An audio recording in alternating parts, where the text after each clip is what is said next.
vì bằng hôm nay ta bol công ta là ngay mà nó biết mông là drum pak là dor nih đây là Mayasui nih Malasar dan rumah Seveni nih Oinik nữa nih mẹ thằng nào bảo phải Blair Dor nó drum cắm tại bên minta ăn năng tuần phát không mẹ hello cũng vì bằng mông mình drum rồi cleaning là tôi vốn tội lỗi hôn mê mà Chris đem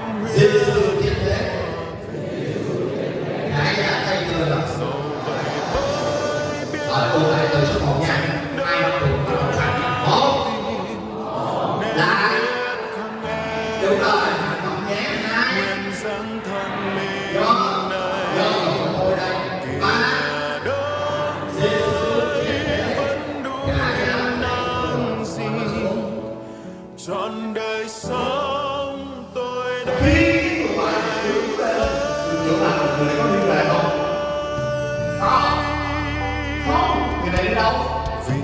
sao chân chúa ban được tin đây mà tôi được cứu thế này lúc tin hello vâng mình mới phát chứng sao ơi thì mình đang nào với tôi mình chim già nên tôi là nên là mà chuyên thì hỏi nick nên mà không play gì thế đó là masuk apa nih dari Malasar kita sih bawah yang berenang panik betul ya nah kayak gue pakai lagi gitu bye bye bye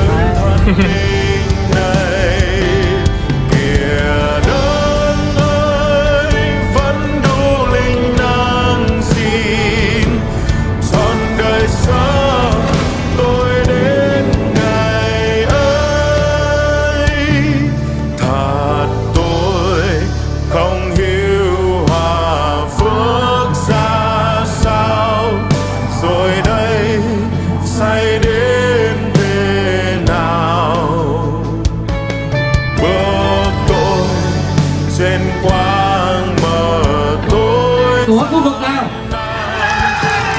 giữ nha đua xe để tổ cảm ơn các bạn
cảnh này là núi non rồi có cái vườn Việt Nam nữa hồi nãy có nhớ những cây bắp rồi đây bắp Việt Nam này con người và nghe tin Chúa Giêsu đang dành một căn nhà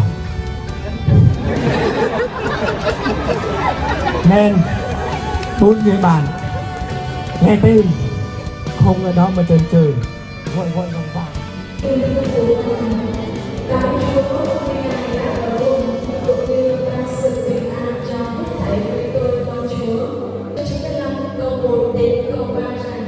hãy đến hát sướng cho Đức Giê-hô-va, thức tiếng mừng rỡ cho họ đã về sự cứu rỗi chúng tôi. Chúng tôi hãy lấy lời cảm tạ mà đến trước Anh.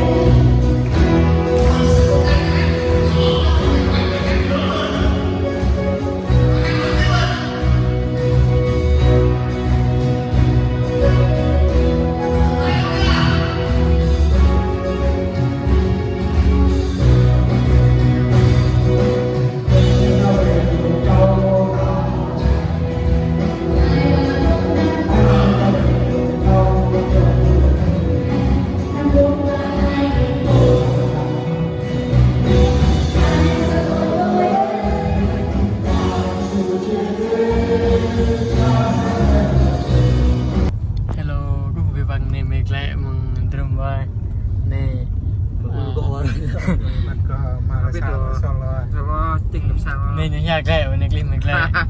Nè phải nhanh ta tâm sự mình lẹ lâu. Nè mình mất tới nè nè bắt mông rồi nè đúng không? Đúng là nè bắt mông rồi.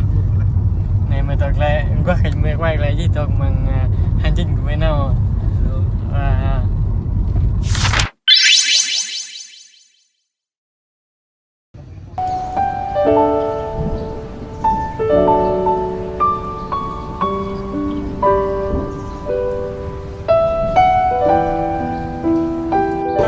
Hello, cô có biết bằng hôm nay mình nào hồi tàu doa, hôm nay mua mamut rồi, làm việc thôi nhưng mà sao vẫn đi bắt đôi.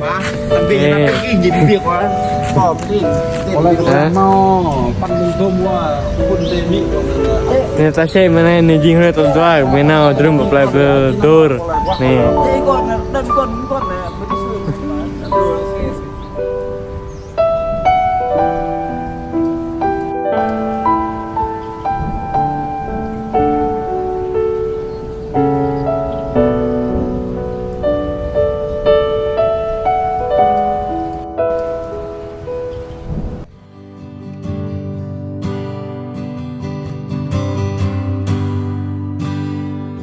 lòng nguyện yêu Chúa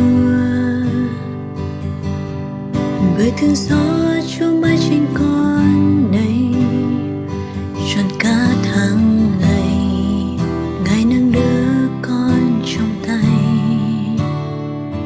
từ bình minh khoảnh khắc con thức dậy rồi khi đêm buông nơi đây ôi Chúa tôn lành con sẽ mãi ca ngợi Ngài.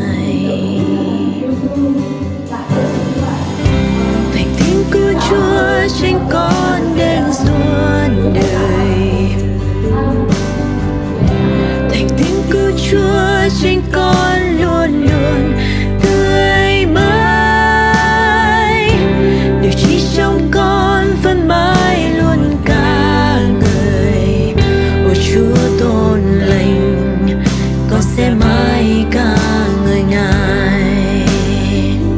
Con yêu tiếng Chúa,